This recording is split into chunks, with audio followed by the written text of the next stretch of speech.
नमस्कार, मी अमोल मोरे आणि आपण पाहतात 20 डंका.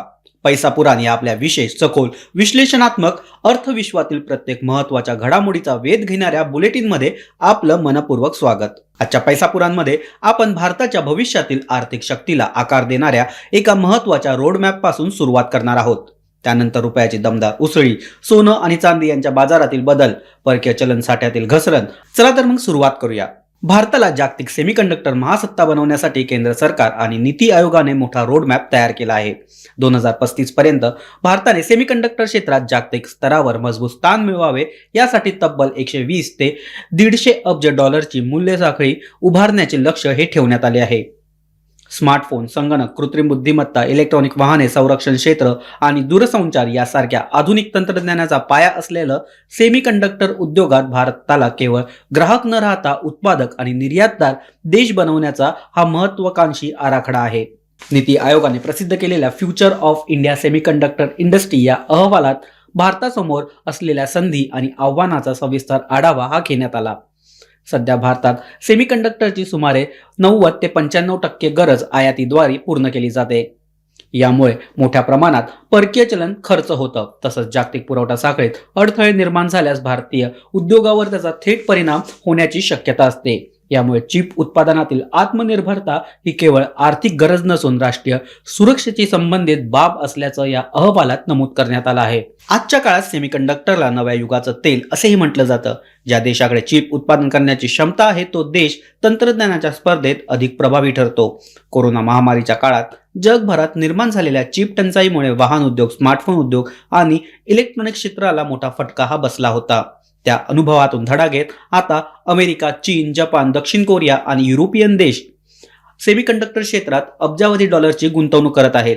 या पार्श्वभूमीवर भारताला देखील जागतिक मूल्य साखळीत महत्त्वाचं स्थान मिळवण्याची संधी उपलब्ध झाली आहे. या अहवालानुसार 2035 पर्यंत भारतातील सेमीकंडक्टर बाजारपेठेचा आकार सुमारे 200 अब्ज डॉलर पर्यंत पोहोचू शकतो. या वाढत्या मागणीचा फायदा घेण्यासाठी देशात अत्याधुनिक उत्पादन केंद्र, डिझाईन सुविधा, संशोधन प्रयोगशाळा आणि पॅकेजिंग युनिट्स उभारण्याची आवश्यकता असल्याचं सांगण्यात आलं आहे. यासाठी पुढील 10 वर्षात 135 ते 180 अब्ज डॉलर पर्यंत गुंतवणुकीची गरज भासणार आहे. सरकारने एकूण गुंतवणुकीपैकी किमान 1/3 निधी स्वतः उपलब्ध करून द्यावा अशी शिफारस करण्यात आली आहे. भारताला ॲडव्हान्स पॅकेजिंग आणि OST क्षेत्रातील जागतिक केंद्र बनवण्याच्या उद्दिष्टाने हे पाऊल उचलण्यात आलं आहे. याशिवाय 100हून अधिक प्रगत सेमीकंडक्टर डिझाईन IP विकसित करण्याचे लक्ष्य हे निश्चित करण्यात आले आहे. भारताकडे जगातील सर्वात मोठ्या तांत्रिक मनुष्यबळापैकी एक उपलब्ध आहे. जगातील अनेक मोठ्या चिप डिझाईन कंपन्यांची संशोधन केंद्र भारतात कार्यरत आहे. यामुळे डिझाईन पासून उत्पादनापर्यंत संपूर्ण मूल्य साखळी विकसित करण्याची क्षमता भारतात असल्याचं तज्ज्ञ सांगतात. केंद्रीय अर्थमंत्री निर्मला सीतारामन आणि केंद्रीय इलेक्ट्रॉनिक मंत्री अश्विनी वैष्णव यांच्या उपस्थितीत हा रोडमॅप सादर करण्यात आला. भूराजकीय बदल आणि पुरवठा साखळीतील पुनर्रचनेच्या पार्श्वभूमीवर भारताला मोठी संधी उपलब्ध असल्याची यावेळी बोलून दाखवले. तर मित्रांनो, भविष्यातील तंत्रज्ञान अर्थव्यवस्थेची पायाभरणी करण्यासाठी भारत सज्ज होत असताना वर्तमानातील अर्थव्यवस्थेवर प्रभाव टाकण्यासाठी आणखी एक महत्त्वाची घटना कारणीभूत आहे. कारण कोणत्याही देशाची आर्थिक ताकद त्याच्या चलनावरून ही मोजली जाते आणि त्याच रुपयाने गेल्या 2 महिन्यातील सर्वात मोठी उसळी घेत वित्तीय बाजाराला दिलासा हा दिला आहे. भारतीय चलन रुपयाने डॉलरच्या तुलनेत तब्बल 0.7% वाढ नोंदवत 95 रुपयांच्या पातळीवर बंद होण्याचा विक्रम केला. एप्रिल नंतरची ही सर्वात मोठी एक दिवसीय वाढ मानली जाते.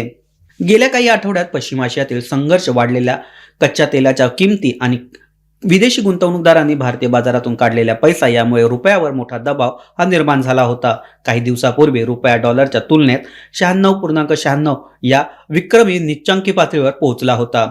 मात्र अमेरिका आणि इराण यांच्यातील संभाव्य युद्धविरामाबाबत सकारात्मक संकेत मिळाल्यानंतर जागतिक बाजारात कच्च्या तेलाच्या किमती या घसरल्या आहेत. भारत हा जगातील 3रा सर्वात मोठा तेल आयातदार देश असल्यामुळे तेल स्वस्त झाल्यास त्याचा थेट फायदा भारताला झाला आहे.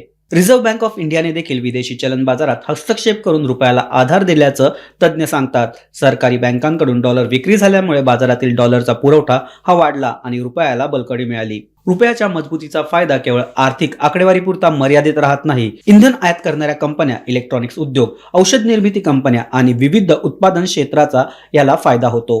आयात खर्च कमी झाल्यामुळे महागाईवरती देखील नियंत्रण ठेवण्यास मदत मिळते. मात्र अजूनही काही आव्हाने कायम आहेत. विदेशी चलनसाठ्यातील घट, जागतिक बाजारातील तणाव आणि विदेशी गुंतवणुकीतील अनिश्चितता यामुळे रुपयाची वाटचाल आगामी काळात कशी राहते याकडे सर्वांचं लक्ष आहे. रुपया मजबूत होणं ही अर्थव्यवस्थेसाठी सकारात्मक बाळ बसली तरी सर्वसामान्य नागरिकांचं लक्ष सध्या एका महत्त्वाच्या विषयाकडे आहे आणि तो विषय म्हणजे सोनं आणि चांदी यांचे दर.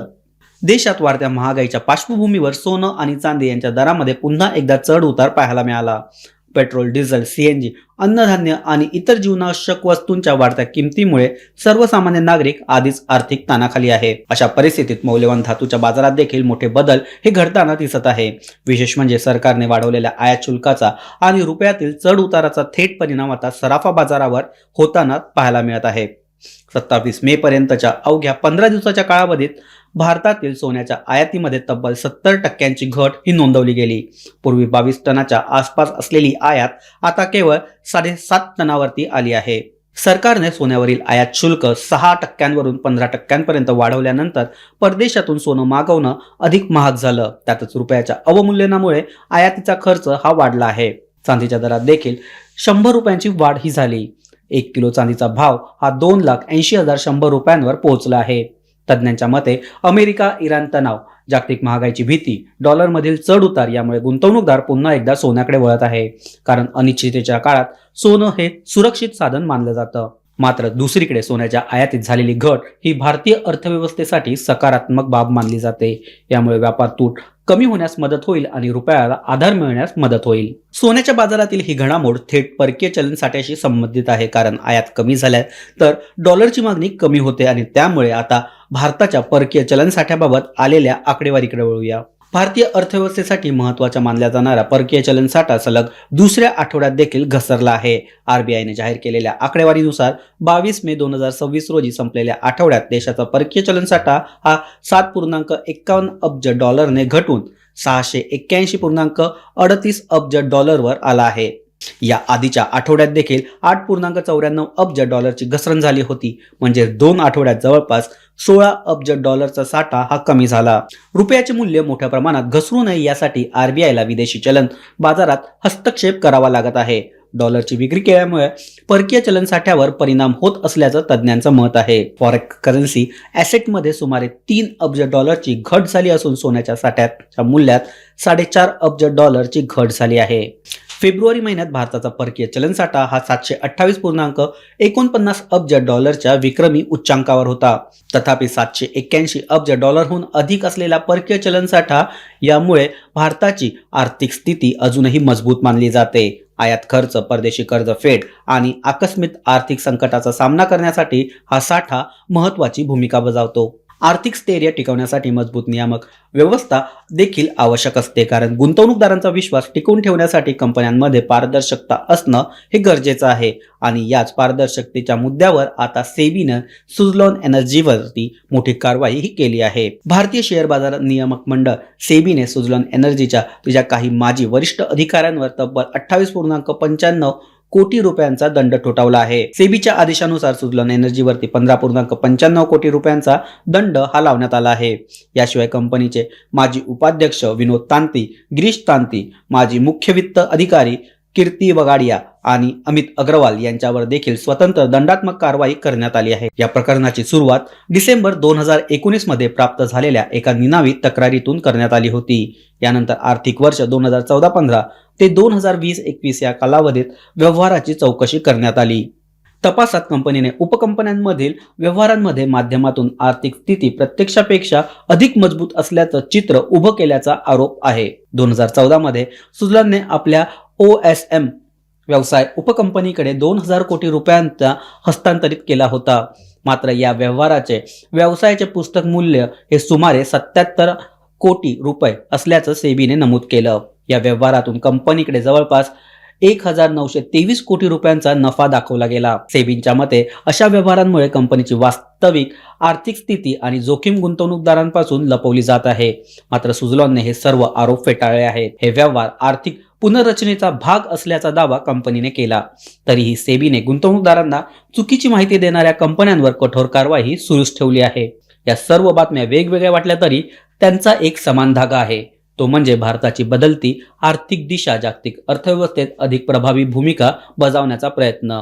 एकीकडे भारत भविष्यातील तंत्रज्ञान महासत्ता बनण्याच्या तयारीत असताना दुसरीकडे महागाई, चलन आणि गुंतवणूक आणि आर्थिक स्थैर्य यांच्यातील संतुलन राखण्याचं मोठं आव्हान देखील त्याच्या समोर आहे. पुढील काही वर्ष भारताच्या आर्थिक इतिहासासाठी अत्यंत महत्त्वाची ठरणार आहे आणि या प्रवासातील प्रत्येक महत्त्वाची घडामोड आम्ही तुमच्यापर्यंत पोहोचवत राहू. आजचं हे विशेष पैसा पुराण बुलेटिन तुम्हाला कसं वाटलं हे आम्हाला कमेंट करून नक्की सांगा. व्हिडिओला लाईक करा, मित्र आणि कुटुंबियांसोबत शेअर करा आणि बीज डंका चॅनलला सबस्क्राईब करायला विसरू नका. पुन्हा भेटू एका नव्या विषयासह, नव्या विश्लेषणासह आणि अर्थविश्वातील नव्या घडामोडीसह. तोपर्यंत स्वतःची आणि आपल्या आर्थिक नियोजनाची काळजी घ्या. धन्यवाद.